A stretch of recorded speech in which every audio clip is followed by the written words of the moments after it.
The story you are about to hear is true. The names have been changed to protect the innocent. Fatima Cigarettes, best of all king-size cigarettes, brings you Dragnet.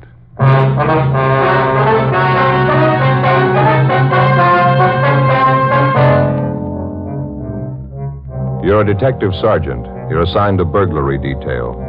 A wave of shoplifting breaks out in your city. There's no pattern to the thief's operations. There are no leads. Weeks pass. The number of thefts keep growing. Your job? Stop them. In Fatima, the difference is quality. Confirmed by smokers coast to coast. In Fatima, the difference is quality. Confirmed by latest Fatima sales reports. Yes, Fatima quality. The finest domestic and Turkish tobaccos superbly blended to make Fatima extra mild, to give you a much different, much better flavor and aroma. So compare Fatima.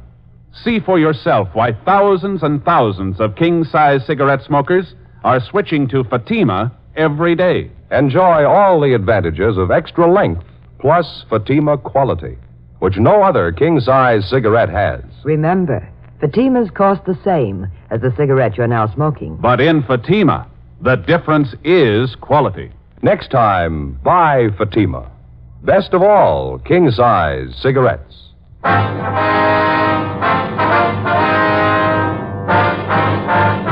Dragnet, the documented drama of an actual crime. For the next 30 minutes, in cooperation with the Los Angeles Police Department, you will travel step by step on the side of the law through an actual case transcribed from official police files. From beginning to end, from crime to punishment, Dragnet is the story of your police force in action.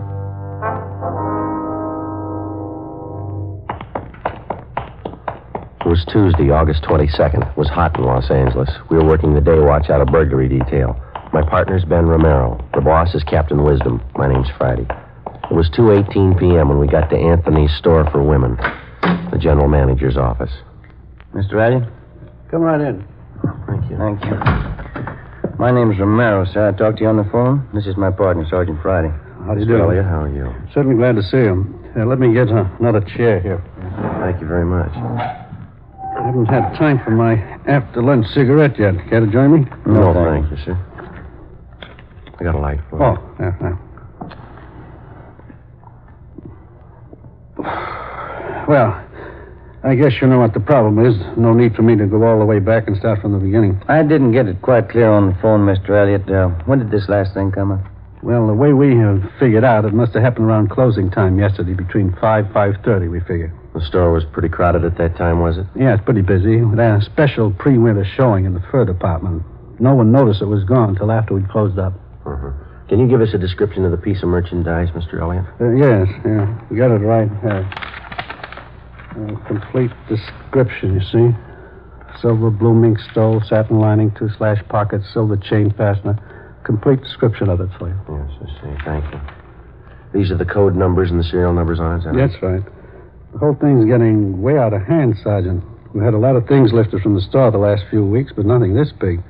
If this keeps up, I don't see how we're going to get our insurance renewed. I guess your store detectives are working on this latest one, the missing fur. Yes, but it's the same as all the recent cases we've had. They haven't been able to find a thing. All the personnel have been checked, all the people who were around the department when the fur was stolen. I mean, those it was possible to check on. As far as we know, they're all clear. Uh-huh. What were the circumstances of this thing, Mr. Elliott? I mean, was this mink stole on a display rack? Did one of the models have it on? Exactly how was it? Well, it was modeled, yes. Uh-huh. After it was shown to several parties, it was put back in stock. We have a special rack for the stoles, regular enclosed cabinets, sliding doors on it. Cabinets usually open during store hours. I see. There was a store detective in the department at the time. All those salespeople were standing around. I can't understand why one of them didn't see it happen. Mm-hmm. Mr. Elliott, you say this is the first time an expensive item like this has been lifted from your store? That's right. How about the personnel, Mr. Elliott? You say there's been a check made on each one of them since this thing started? Yes, sir, that's correct. And there's no reason to be suspicious at all of any one of your people? Well, as a matter of fact, there is one, Sergeant. Sales girl. She was up in 5 in the Sweet 16 shop. Then she was moved down to cosmetics on the street floor. What is it that makes you suspicious for her? Well, before I say anything, I want to make it perfectly clear to you. We've never had any real proof that there was something wrong there. Dorothy started with us 8 years ago. That's the girl's name, Dorothy Kirkman. Mm-hmm. She came to us right out of high school. She seemed to be doing all right, got along with the customers, dressed neatly, always on time. And all of a sudden, this shoplifting started. We didn't think there was any connection at first. Thought it was only coincidence. How do you mean, sir? Well, just for instance, wait a minute. Get the file on that right here on the desk. I see. Here it is. Out of the first 14 items that disappeared, 6 of them were out of Dorothy Kirkman's department, right out of her section. Cashmere sweaters, expensive blouses, scarves. As I say, at first we wrote it off to coincidence, but it kept recurring. Her section almost seemed to be the focal point of all the shoplifting. That was at the beginning, of course. Did you have the Kirkman girl watched, Mr. Elliott? Yes, we did. The department head kept an eye on her, and, well, I guess Dorothy noticed it. She resented it quite a bit, had a little spat with the head of the department. We thought it'd be best for everyone if she transferred. So we had her move downstairs to cosmetics. Mm-hmm. How did that arrangement work out? Well, for the first few weeks, fine. And we started missing things out of cosmetics. A lot of it didn't amount to too much. A lot of it did. Makeup kits, expensive perfumes. This time we called her in, tried to talk to her about it in a nice way. She got very resentful. Mm-hmm. She denied knowing anything about it, is that it? Yeah, she got very upset. Of course, there is one thing I will say. The items in cosmetics are on display all over the counters. It's fairly easy for anybody to pick them up. The fact still remains that stealing began in her department upstairs. She moves over to cosmetics, and all of a sudden the losses increase there. What would you figure? Yes, sir. I see what you mean. Wonder if you could have somebody point out this Dorothy Kirkman for us, Mr. Elliott. I think maybe we better have a talk with her. I'd like to help you, Sergeant. I'm afraid that's not possible. Oh? How do you mean? She quit last Saturday. We got all the information available on Dorothy Kirkman from the store's personnel files, and then we called the office and gave them a description of the stolen fur. We asked them to check the Kirkman girl through R&I. She had no previous criminal record. Before we left the store, we went to the fur department, talked to all the salespeople concerned, but we were unable to come up with anything new regarding the theft of the silver blue mink stole. We drove out to Dorothy Kirkman's last known address. She wasn't at home, but her mother was. The mother told us that the day before, her daughter had started on a new job as a salesgirl at the House of Raymond, an exclusive shop specializing in all types of cosmetics. We checked the phone book and found that the House of Raymond was located in the same 10-block stretch along Wilshire Boulevard where the shoplifting campaign was going on. It was one of the few places along there that the thieves hadn't bothered. It was 3 blocks from Anthony's store for women, the Kirkman girl's former place of employment. 4:05 p.m. We located her behind one of the front counters. Across the aisle, 6 women were listening to a makeup demonstrator giving a talk on complexion care. Dorothy Kirkman seemed pleasant and cooperative. No, I don't mind telling you. I got sick and tired of being called a thief. That's why I quit Anthony's. A little of that goes a long way. You started work here at Raymond's yesterday, Miss Kirkman, is that right? Yes, that's right. I think I'm going to like it a lot better than Anthony's. Mm-hmm. While you were working there at Anthony's, ma'am, I suppose you'd heard that quite a bit of shoplifting was going on. Yes, I knew about it. Guess every girl in the store knew it. They had a big personnel meeting about it. You have any suspicions of your own, Miss Kirkman? How do you mean that? Well, I mean, was there anyone in particular that you might have been a little suspicious of? Maybe one of the customers? No. I've waited on some real weird ones, but I didn't see any of them ever try to walk out with anything. Mm-hmm. All I knew was what Mr. Elliott told us at that meeting. Well, this might be an embarrassing question for you, miss, and we'd appreciate an honest answer. Yes? What about the sales girls you worked with? Did any of them ever give you cause to be suspicious? You mean, do I think any of them were doing the stealing? No. There were some of them I didn't like. I didn't trust them either, but I wouldn't accuse them of stealing. I wouldn't accuse anybody unless I had proof. That's more than I can say for some people I know. Well, by any chance, did you happen to be in Anthony's this past Monday? Monday? No, why do you ask? When you were working on the 5th floor up the street at Anthony's, we understand that when the merchandise first started disappearing, a pretty good percentage of it was out of your section. That's what they told me, yes. And then when you were transferred downstairs to the cosmetics counter, quite a few things started disappearing from there. Now, we'd like an honest answer, Miss Kirkman. Do you have any explanation at all for this? I'll tell you the same thing I told them at the store, Sergeant. I can't explain it. But I didn't have anything to do with it, believe me. Well, you'll have to admit, miss, it's pretty much of a coincidence, isn't it? Sergeant, you can call it anything you want to. I didn't have anything to do with it. The only thing I ever took home from that store was my paycheck. Would you excuse me, please? Customer I have to wait on. Yes, ma'am. Go right ahead. Huh? What do you think? I don't know. She's a nice enough girl. Seems to be telling the truth. Could be a coincidence the way it worked out. Nothing to prove otherwise. 4:38 p.m. We finished questioning the suspect, Dorothy Kirkman, and Ben and I went back to the office and made arrangements to have the girl kept under temporary surveillance. A bulletin had been gotten out on the missing fur stole, the pawn shop detail had been notified, and a description of the fur had been placed on the stolen property list.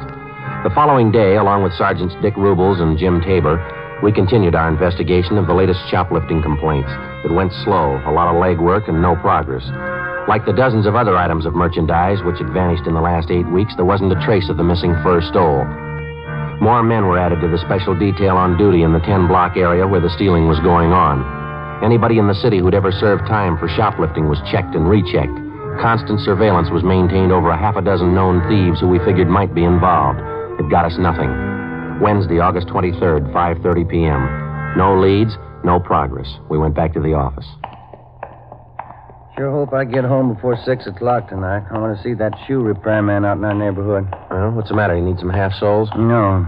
I went in his shop the other day and he conned me into a new set of arch supports. Matter of fact, he didn't even call them arch supports. What did he say they were? Metatarsal supports. You know, supports from metatarsal? Yeah. That's one of the bones in the foot. He sold me a pair of these things and told me I should wear only one of them in my right shoe. Yeah, what's the matter with that? Isn't it working out? Miserable. Feel like I've been walking around with one foot in a bucket. I'll check the book. Okay.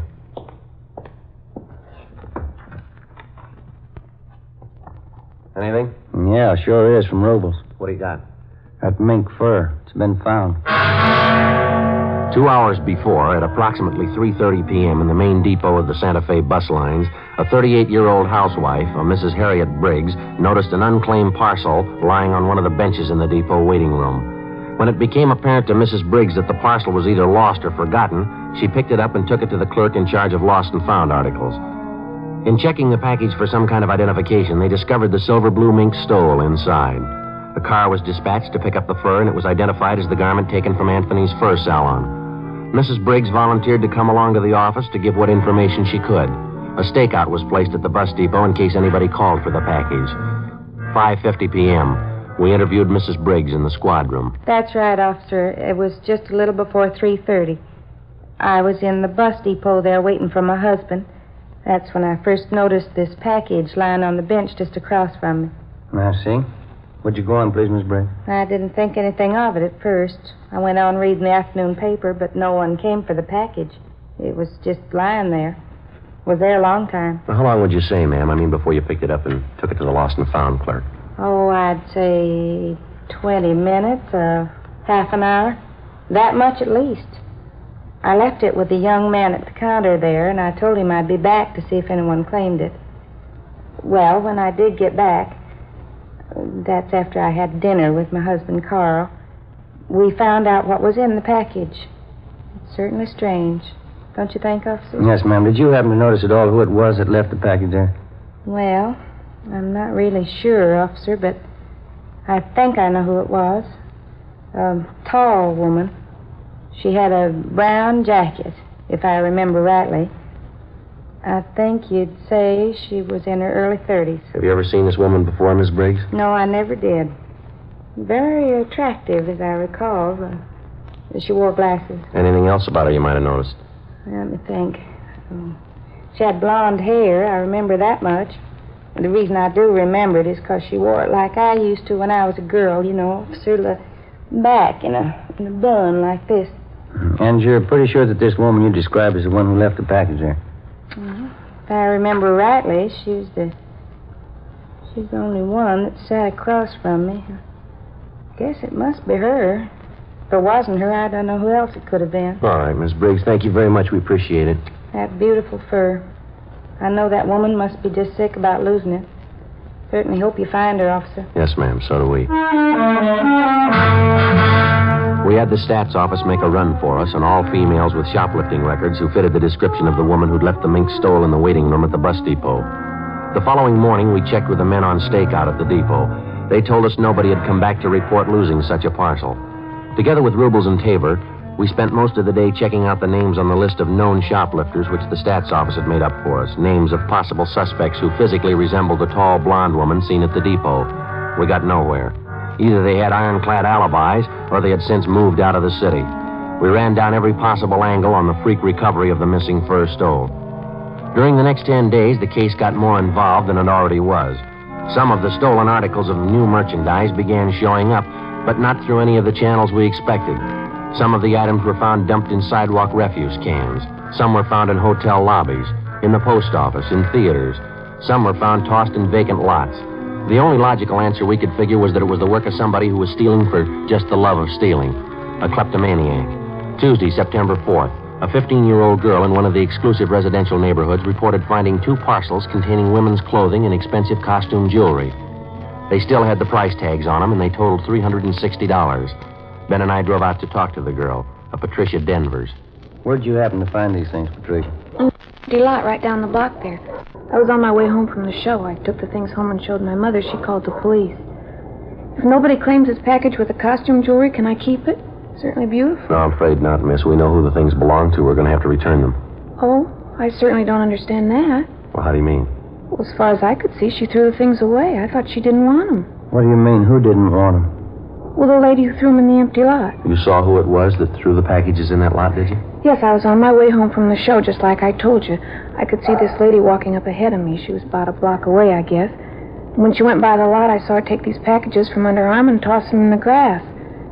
She wouldn't do that if she wanted them, would she? Did you get a good look at this woman? You have any idea what she looks like? She's a good-looking woman. Tall. She has beautiful blonde hair. Her husband's a doctor. And you know who she is? You've seen her before? Well, I don't know her to talk to. I just see her around the neighborhood. Does she live around here? Do you know that? Yeah, right next door to my girlfriend.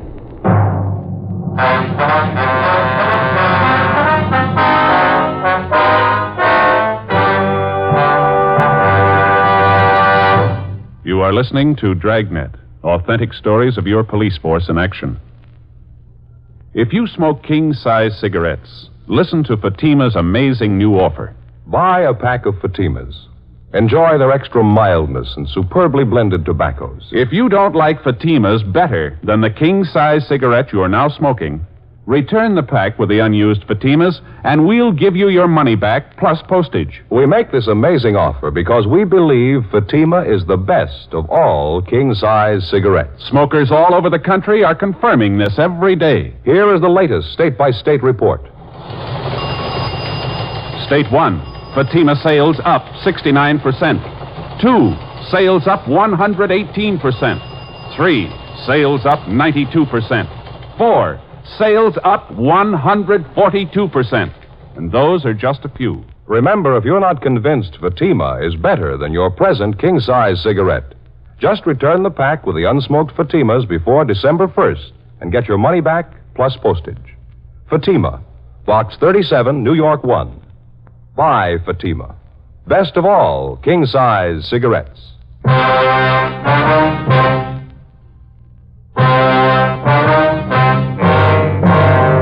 Tuesday, September 4th, 5:15 p.m. With the help of the 15-year-old girl, Patricia Denvers, we got the name and address of the woman who had been seen tossing the parcels of stolen merchandise into a vacant lot in the west end of the city. The woman was identified as a Mrs. Virginia Sterling, the wife of a Dr. Bruce Sterling, a fairly prominent young surgeon with offices in Beverly Hills. Mrs. Sterling and her husband had no children. They leased a richly furnished apartment in a residential section of the city that was considered better than the upper middle class. We checked Virginia Sterling through R&I, but she had no previous criminal record that we knew of. Together with Sergeants Rubles and Tabor, we covered the various stores along Wilshire Boulevard that had been victimized in the recent shoplifting campaign. We found that Mrs. Sterling had charge accounts at almost every one of the stores. Generally speaking, we found her accounts in very good standing, and among the store people, she was regarded as what is referred to as a fine customer, a good spender, and a good credit risk. Right down to the Retail Credit Association, there was nothing but favorable reports on the woman. 7:15 p.m., Ben and I had a hamburger and some chili and a cup of coffee for dinner, and then we drove out to the apartment of Dr. Sterling and his wife. Mrs. Sterling answered the door and invited us in. We identified ourselves. She told us the doctor was out on a call. She showed us into the living room. Modern furniture, indirect lighting, expensive rugs. Won't you sit down, gentlemen? Thank you very much. Should I get you a drink? I was just having my coffee and brandy. No, thank you, Miss Sterling. I really don't know when the doctor will be back. He was called over to the hospital. Is there anything I could help you with? Well, as a matter of fact, Mrs. Sterling, we came out to talk to you, not your husband. Oh, really? What is it you wanted to talk to me about, Sergeant Romero? Well, ma'am, we understand that you do quite a bit of your shopping along Wilshire Boulevard. Is that right? Well, yes, I shop downtown quite often. Except for the problem of parking, I find it a lot more convenient. Why do you ask? Miss Sterling, do you do much of your shopping at Anthony's? I believe that's out in the Wilshire district. Yes, I do. For my sports clothes, especially. They have a very good selection. Mm-hmm. Would you remember if you were in Anthony's on the 22nd of last month? I believe that was a Tuesday. On a Tuesday. No, I don't think I could remember one way or the other. I really don't have any special day for shopping. I just go when I feel like it or when I need something. Have you ever been in the first salon at Anthony's, ma'am? Have you ever made any purchases there? I suppose I've been in almost every department at Anthony's at one time or another. I can tell you, though, I've never bought any furs there. As I told you, the main reason I go there at all is because of their sportswear. Could you tell me what this is about, please? Routine investigation, ma'am. I wonder if you could tell us this. Do you have any occasion to travel in the area of the Santa Fe bus depot? By bus? No. I don't think I've been on a bus since I've been married, and that'll be 6 years this coming December. You've never been in the Santa Fe bus depot downtown, then? No. I think I know where it is. I've driven past it. I've never been inside, though. Why should you want to know that? Well, Miss Sterling, we're going to be honest with you. This has to do with an investigation we're on. Now, we've had a couple of reports that you were seen at the Santa Fe bus depot on August 23rd. That was on a Wednesday. Reports came from pretty reliable people. Well, I certainly consider myself reliable, and I say I've never been there. Now, if you don't mind, I'd like some kind of explanation for this questioning. You mean you have no idea why we drove out here to talk to you? Well, of course not. Number one, I don't understand your questions at all. Number two, I'd like to know what they have to do with me. Well, it has this to do with you, ma'am. Last August 23rd, a woman in a brown sports jacket answering your description left a package in the Santa Fe bus depot. Well, this package contained a mink stole taken from Anthony's. The woman who left the package in the depot fits your description perfectly. That's all? It's a coincidence. Yes, ma'am, maybe. I suppose you've read in the papers about the big increase in shoplifting. Most of it's taking place right in the area where you say you do most of your buying. Well, we've checked out every single one of the cases, Mrs. Sterling. Took us a long time. We found a dozen salespeople in those stores. Every one of them tells us that you were around a particular store when the shoplifting took place. Law of averages, Mrs. Sterling. You show up too often in the reports. Would you please leave my house? Both of you, please. I'm sorry, Miss Sterling, but you'll have to come along with us. What do you mean by that? Don't you know you can get in trouble making false accusations? I'm going to call my husband right now. Yes, ma'am, if you like. Go right ahead.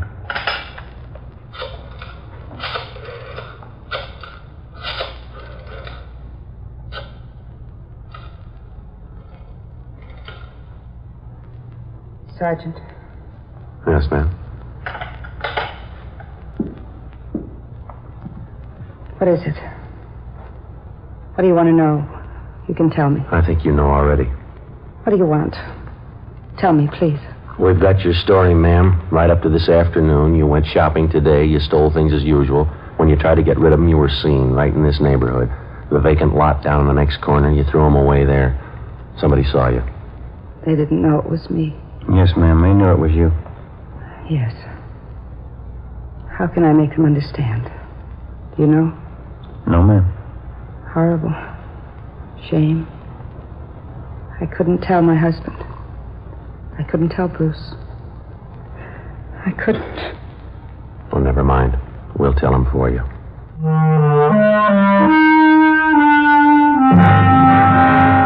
9:35 p.m. We got in the car and drove Mrs. Sterling downtown to the city hall. We took her to the interrogation room, called a police stenographer, and we began to take her complete statement. One of the first things she did was to admit full responsibility for the series of shopliftings which had been going on for over 2 months. She told us that her kleptomania, the urge to steal things, had started with her as far back as her junior high school years. She admitted as a girl she stole books, tablets, pencils, pieces of chalk. And as she grew older, it seemed to get more serious with her. It carried over into her college years. And that's when her stealing first got her into trouble. It was when I joined this sorority. It was just like high school. I was all alone. We had a lot of clever girls in our house. Some of them were smart, some of them were pretty. All of them seemed to be doing something except me. I had to prove it to them. I guess I had to prove it to myself. I was smart, too. See, you figured that taking things was the best way to prove that. Yes, I suppose so. Of course, it wasn't easy, you know. The awful part was I got caught one day. It was kind of a relief in a way. I mean, how could they know I was just as smart as they were if they didn't find out what I was doing? Did you stay on at college after that, Miss Sterling? Oh, no, I couldn't after that. They voted me out of the sorority. There wasn't anything to do but leave, so I left. Uh-huh. What happened after that? I went to New York and stayed with an aunt I have there. I got a job. Had several jobs. The same thing came up again. I lost 2 of the jobs. Same thing over again. I just couldn't help it. Always means so much to me. Taking things, not being caught, getting away. Getting away. The things I took, they never meant anything to me. Nothing. Just taking them, not having anyone knowing. That's all that was important.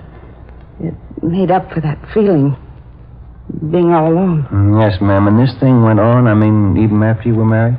No, not at first. I guess maybe a year or 2. We were very happy, Bruce and I. And then he got busy, came out here and began to build his practice. I didn't see as much of him. We both wanted children. We wanted them very much. There weren't any. Bruce began to spend more time away from home. It was just like before. Same thing. I wasn't important. I was all alone again. Wasn't anybody. You know what I mean, don't you, Sergeant? Yes, ma'am. There ought to be an answer someplace. There isn't anything worse than being alone. Is there? I get it. Interrogation room Friday. Yeah, Dick. Mm-hmm. He is on his way now? Yeah, right. Yeah, thank you. Dr. Sterling just called. Said he was on his way in. He ought to be here in a couple of minutes. I don't want to see Bruce. He's so good. I wouldn't know how to tell him. Don't worry, ma'am. It'll be all right. No. I'm alone. He's alone. It'll never be all right anymore. Well, he's on his way in now, and he wants to see you. What can I tell him? What's it going to be like? What's going to happen after this? I don't know, ma'am, but you won't be alone anymore.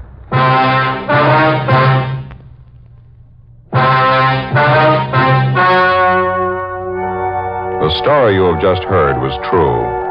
The names were changed to protect the innocent.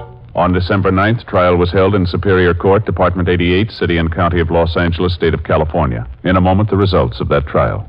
And now, here's our star, Jack Webb. Thank you. Friends, a few minutes ago, we told you exactly why smokers all over the country are switching to king-size Fatimas. It's because Fatimas are extra mild, because they have a much better flavor and aroma. Now, if you haven't tried Fatimas yet, here's where you come in. We feel so sure that you'll enjoy Fatima quality that we make this offer. Buy a pack of Fatimas. If you don't like Fatimas better than the king-size cigarette you've been smoking, just return the pack and the unsmoked cigarettes and we'll send you your money back, plus postage. You see, we're convinced that Fatima is the best of all king-size cigarettes. Buy a pack of Fatimas today. I know you'll agree.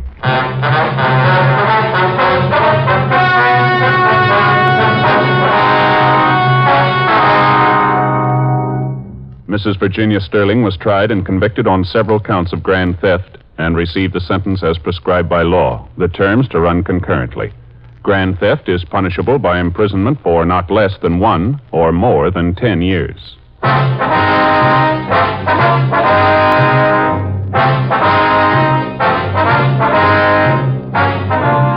You have just heard Dragnet, a series of authentic cases from official files. Technical advice comes from the Office of Chief of Police W.H. Parker, Los Angeles Police Department. Fatima Cigarettes, best of all king-size cigarettes, has brought you Dragnet, transcribed from Los Angeles.